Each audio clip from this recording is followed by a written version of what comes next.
Hey guys, today we're going to use the foot as a way of diagnosing the liver.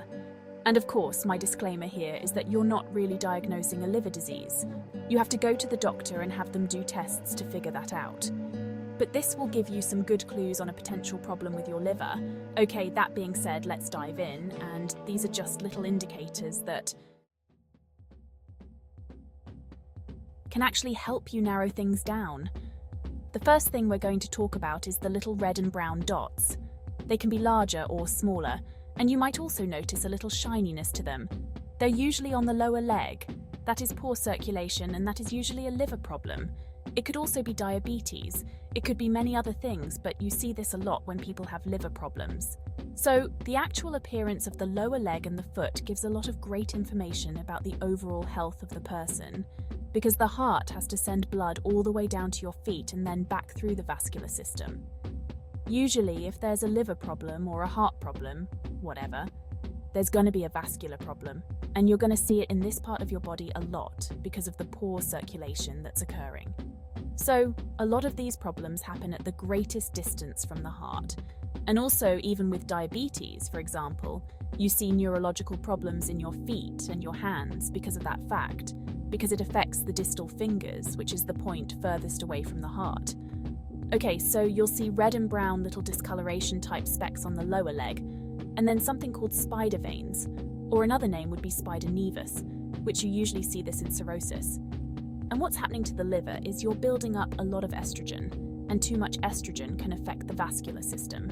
So you can see varicose veins and spider veins, and you can see them in the lower legs then. We have cracked heels. Okay, this is usually a vitamin B3 deficiency or an omega-3 fatty acid deficiency. Why? Because one of the functions of the liver is to make bile and help you absorb these fatty acids. Not just omega-3 fatty acids, but vitamin A, which could be involved in the skin, vitamin E, which could be involved in the skin.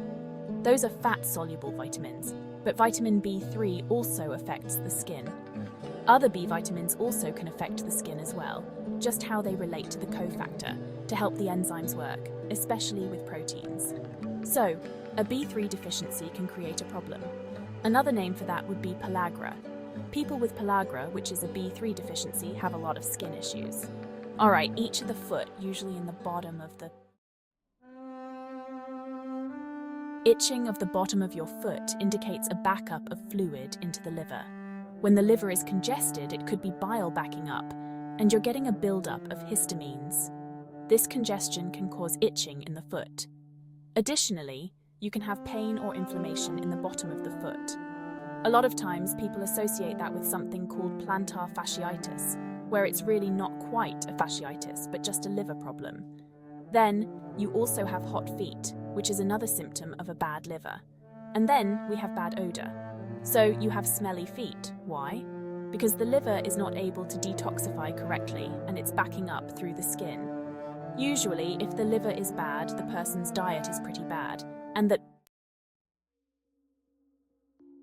entire body is backed up with garbage, and especially the large intestine and the kidneys, and it's coming out through the skin. So you can't just have a really terrible, unhealthy, bad liver and have a very healthy kidney or colon there. If one is bad, they're usually all pretty congested and unhealthy. Okay, pitting edema. That's where you press your finger into the lower leg and it leaves a dent and it just stays there. That's fluid backup, a common liver symptom. And then we have fungus. Toenail fungus. People with liver problems have a higher level of fungus growing on their body because they usually have an imbalance in the microflora in the gut. And that is going to relate to an overgrowth of fungus and yeast on the outside of the body. So that's why you see like dandruff and psoriasis, toenail fungus, and then the nail bed in it can actually happen on the hands or the...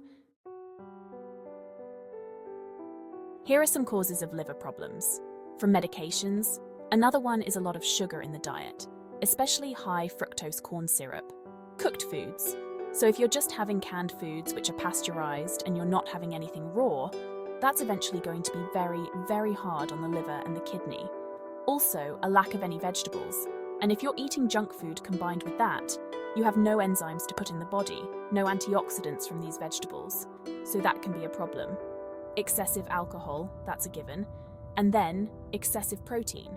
So if you're doing massive amounts of protein, it built up a lot of nitrogen waste over time. That can then overload the liver and the kidney and put a lot of stress on. So if there is liver damage or kidney damage, you want to go a little lower on the protein, higher in the vegetables. Now, if you're new to my channel, click the subscribe button down below.